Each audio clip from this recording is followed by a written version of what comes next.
Well, good morning, friends. It is Tuesday, May 26th, which means that yesterday we celebrated Memorial Day in the US. For many of us, it's the kickoff of summer, complete with barbecues, watermelon, popsicles, swimming, lake time, graduation parties, all those things we long and look forward to. And as wonderful as food and fellowship and friends are, the day holds even greater significance. You see, after the mass loss of life and casualties of war during the Civil War, our leaders decided we needed a day of remembrance, a day to honor those who have fallen while actively serving in the military. And so today, Memorial Day is chosen and celebrated as a day in which we honor and remember our fallen brothers and sisters. It's an important day. And if you think about it, there are a lot of actual days of remembrance that are celebrated as national holidays. Each January, we honor the life, the legacy, and the important reconciliation work of Martin Luther King Jr.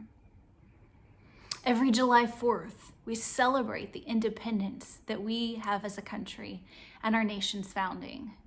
And every November, we celebrate Thanksgiving and the provision and the bounty and the blessings we've received. You see, we are a people called to remember, and not just to remember nationally or personally, but spiritually. Which gets me thinking, it's not just important that we remember and we look back. What's important is, what are we remembering? You see, our brain is a magnificent thing, and each time we pull up a memory to ponder or dwell on or to rehearse, those neurological pathways are strengthened and further formed, which means that other pathways are pruned or they die off.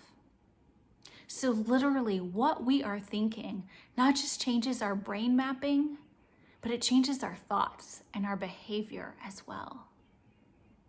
So what are you and I remembering today? Are we remembering past grievances and hurts and disappointments and failures? Perhaps all the ways that others have disappointed us or done us wrong?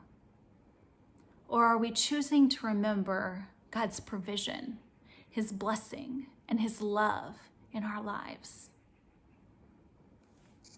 You see, we're not the only people prone to forget or prone to remember the bad and forget the good. The Israelites were also prone to worry and to forget. After 400 years of slavery, God fulfilled His promise to rescue them and to deliver them to the promised land. And they came against a barrier called the Jordan River, whose banks were overflowing with rushing water. And so that His people could safely cross on dry land, God parted the river, and the Israelites walked across on dry land. And God commanded one member from each tribe to pick up a big stone or a boulder from the middle of the riverbed and carry it to the other side, and to pile them up. And this is why He said that command. And I'm reading in Joshua 4, verses 6 through 7. In the future, when your children ask you, "What do these stones mean?" tell them that the flow of the Jordan was cut off before the ark of the covenant of the Lord. When it crossed the Jordan, the waters of the Jordan were cut off.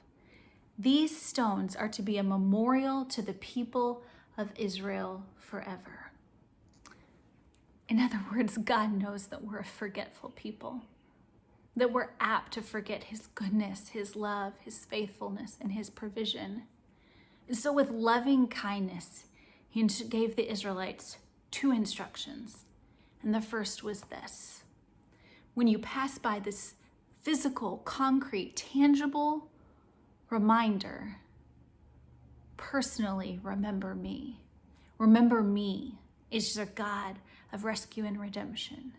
And 2, tell your children about it. Tell your children about who I am and the love I have for them, and that I am their protector and their provider. So 1, personally remember, and 2, go and tell. Remember and tell. Remember and tell. And friends, the command hasn't changed for us today. We are still called to remember and tell of the hope that we have in Christ. Each time we partake of communion, we remember and tell. Each time we share the gospel, we remember and tell. And each time we choose gratitude over discontentment, we remember and we tell. May your week be one of remembering and telling of the goodness of God, because He is God and He is worthy of remembering and being praised forevermore. I love you, sisters, and I'll see you next week.